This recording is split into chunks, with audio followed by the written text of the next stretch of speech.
जो मारे ने माता ल्याओ ने रहिए बिलो माता ल्याओ ने रहिए बिलो में तो दमड़े बिलो हर के साथ जे चरणा मत दो मारे ने में तो दमड़े बिलो हर के साथ जे चरणा मत दो मारे ने माता मेरा ने गिरधर मिल गया माता मेरा ने गिरधर मिल गया मान मिल गया श्री भगवान जे चरणा मत जो मारने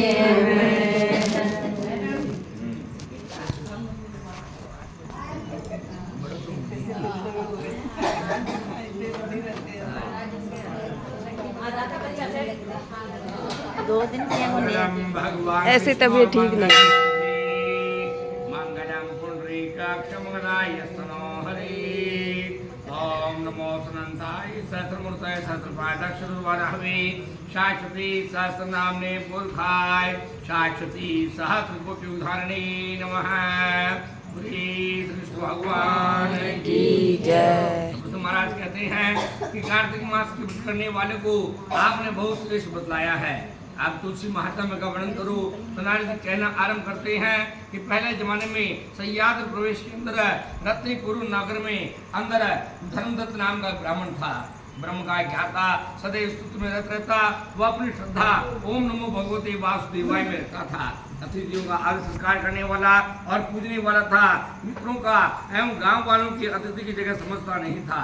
मनु का पुरुष जो कभी नहीं देखा हो, पूजने लायक हो और जो अतिथि समय में आता था उसका आदर सत्कार करता था। विश्व देवताओं की पूजा के अंत में जो कोई भी आता उसको ज्ञानी पुरुष अतिथि जानते हैं। चाहे चोर हो, चाहे चांडाल, चाहे शत्रु अथवा जो कोई हो, चाहे मित्र को मारने वाला हो, अतिथि जिसके यहाँ से निराश होकर लौट जाता है वह अपना पाप जहाँ से आता है वह छोड़ जाता है। जिसके यहाँ से निराश लौटता है उसके पुण्य को ले जाता है। जो आदमी अपने मकान पर आए हुए आदमी का आदर सत्कार करता है वह बैल सहित 100 गौ के दान के बराबर फल पाता है। कार्तिक मास में विष्णु भगवान के जागरण के लिए कुछ देर रात रहे तो धर्मदत्त ब्राह्मण विष्णु भगवान के मंदिर में थे। ब्राह्मण ने पूजा के लिए सारा सामान ले जाते हुए रास्ते में ले गया। तब सामने भयंकर नाद करती हुई राक्षसी को देखा। उसके टेढ़े मेढ़े दांत थे, जिह्वा चंचल थी, आंखें लाल थी, उसका शरीर नग्न था। शरीर होठ लंबे गुरगुर की आवाज करते हुए ने राक्षस को देखकर भयभीत हुए धर्मदत्त तुलसी नेत्र के द्वारा उस राक्षस को मार दिया।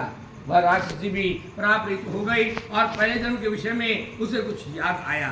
तत्पश्चात ब्राह्मण को नमस्कार कर अपना वृतांत सुनाने लगी कि पहले जन्म के कर्मों से मैं दशा को प्राप्त हुई हूँ और अब मुझे श्रेष्ठ गति किस प्रकार हो गए। तब धर्मदत्त कहने लगा कि कर्म करने से तुम दशा को प्राप्त हुई हो, तुम कौन हो, विस्तार से कहो। भिक्षु नाम का एक ब्राह्मण सौराष्ट्र नगर में निवास करता था। कला ने कहा मैं उसकी प्रथम पत्नी हूँ। कला मेरा नाम है, मैं दयाहीन हूँ। कभी वचनों के द्वारा स्वामी को संतुष्ट नहीं किया, उसे कभी मीठा भोजन जल आदि कुछ नहीं दिया। उससे झगड़ा बहुत प्रिय था, इससे मेरा स्वामी अधिक चिंतित था। अतः वह दूसरा के विषय में सोचने लगा। इस पर हे ब्राह्मण मैंने जहर खाकर आत्मघात कर लिया। इस कारण यमदूत मुझे बांध कर यमराज के यहाँ ले गए। यमराज ने मुझे देखकर चित्रगुप्त से प्रश्न किया, चित्रगुप्त इसने कैसे कर्म किए हैं, देखो इन्हें शुभ और अशुभ ऐसे कर्म का फल मिलना चाहिए। चित्रगुप्त ने मुझको धिक्कार कहा, इसने कोई अच्छा कर्म नहीं किया, सदैव मिष्टान स्वयं खाती थी, पति को कभी नहीं दिया। यह अपने पति से शत्रुता और कला रखने वाली है, अतः प्रभु इसको विष्ठा खाने वाली कुकरी योनि में रखना चाहिए। इसने भोजन पकाया नहीं करती थी और खा भी लिया करती थी, अतः बिल्ली का जन्म भी मिलना चाहिए। उत्पन्न हुए पुत्रों का भक्षण करने वाली हो। तो कला ने कहा, भूख प्यास सताई हुई किसी बनिए के बदन में रहकर कृष्ण वेणी के दक्षिण दिशा की नदियों पर मिलाया स्थान पर पहुंची। वैसे ही मैं किनारे पर बैठी, मुझे शिव और विष्णु के दूतों ने बनिया के शरीर से बाहर निकाल दिया और अब डोलते फिरते यहाँ आप मिल गई।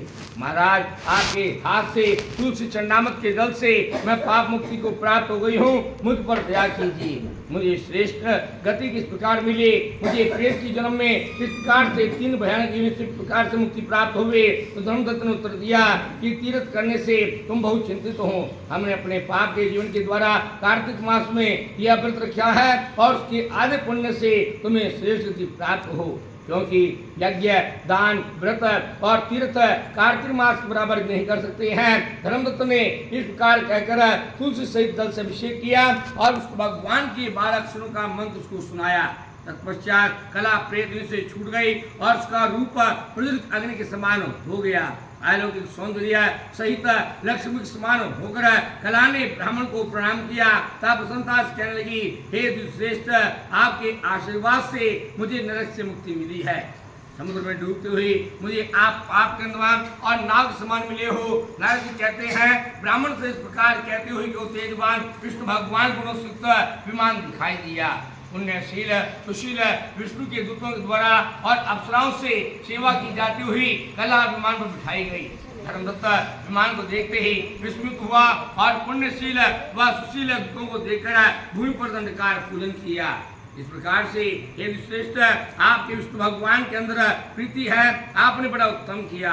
आप सदैव गरीबों पर कृपा करते हो, धर्म के ज्ञाता और विष्णु जी का व्रत रखने वाले हो। बाल्यावस्था में ही जो आपने कार्तिक मास में व्रत रखा था, किसी के दान से सारे जन्म का पाप दूर हो गया, जिसे विष्णु लोक की प्राप्ति हुई और विमान विराजमान है।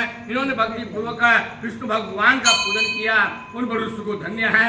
हे धर्मदत्त, तुम्हारे कर्मों के अनुसार विष्णु भगवान तुम्हें अपने लोक में बुलाएंगे। कई हजार वर्ष पर्यंत तुम्हारी 2 स्त्रियां होंगी, जो पुण्य समाप्त होने पर विष्णु भगवान के साथ पृथ्वी पर जन्म लोगे। राजा दशरथ सूर्यवंश में होंगे, उनके दोनों स्त्रियां होंगी। यही कलहा कैकई का रूप में धारण करके राजा दशरथ की तीसरी होगी, तुम्हारे विष्णु भगवान के रूप को प्राप्त होकर के तुमको मुक्ति प्रदान करेंगे। बोले कृष्ण भगवान की जय।